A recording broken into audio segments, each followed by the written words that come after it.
If you could give one advice to us, how we could be able to actually put our opinion out there and to actually make people listen and not to cause some mindless conflict with just yelling. What advice would you give us? Learn to write. I'm dead serious. Like, I'm dead serious about that. Because writing is formalized thinking. And so the way you write is, first of all, you need a problem. Because why write if you don't have a problem? So this is good advice if you're just writing an essay, by the way, for your classes. It's like, pick a bloody problem that you want to write about, because otherwise it's false right from the start. It's up to you to engage with the material until you find something that grips you, that you desire to investigate. Okay, so you need a problem. Well, the next thing you need to do is, well, you need to have something to say about the problem. Well, so reading. Reading is really good for that. Read as much as you can. Get your hands on that addresses the problem. Okay, so now you know a bunch of things, or at least provisionally know them. You at least have access to them. Well, now you start sorting through it. It's like, okay, well, maybe I need to summarize what I've learned, and then I need to iron out the contradictions between what I've learned, and I need to elegantly formulate that, and I need to get my word choice right, and my phrase choice right, and my sentence choice right, and I need to organize the sentences into proper paragraphs, and the paragraphs into proper sequence so that I have a coherent argument. And at the same time, what you're doing is you're integrating your own personality at the highest and most abstract level of organization, and you're sharpening your tools, and you're putting yourself straight because you're learning to think. You learn to do that by writing. And so I would say, pick some hard problems and learn to write very, very carefully. And when I say pay attention to the word, I mean that. Pick the right words. Organize them into the right phrases. Get your sentences straight. Like when I wrote my first book, Maps of Meaning, I believe I wrote every sentence in that book 50 times.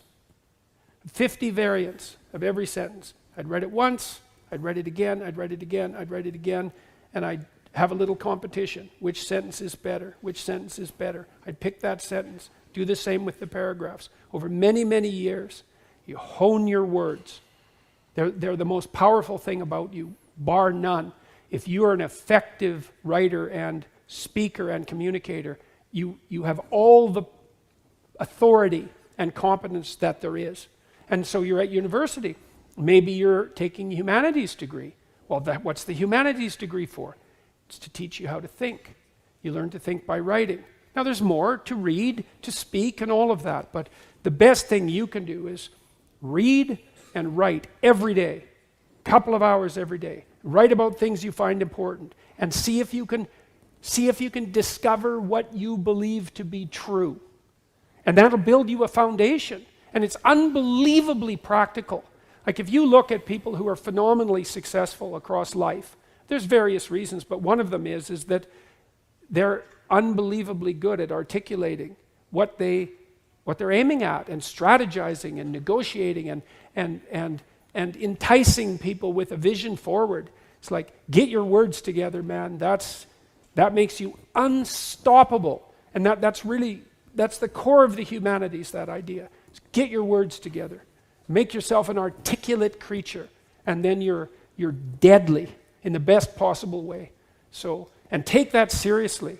And I'll end with something too.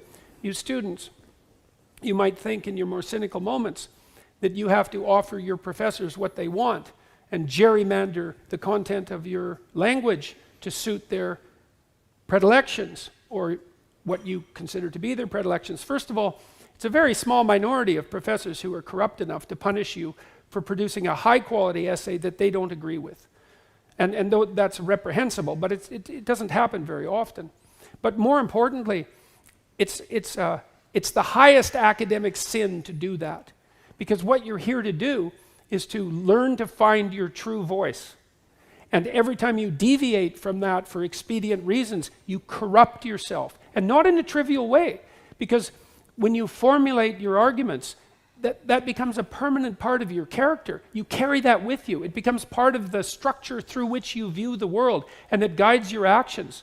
And so you hold your words pristine, and you work in a dedicated way to become as articulate and clear as you can possibly become. And there's nothing that's more practical and noble than that at the same time. That's why the humanities are so valuable. You think, well, what good is a humanities degree? It's like, well, you come out of here able to speak and think and write, no matter where you go, like you're headed for the pinnacle, and hopefully in a way that's positive for everyone. So that's what I would recommend.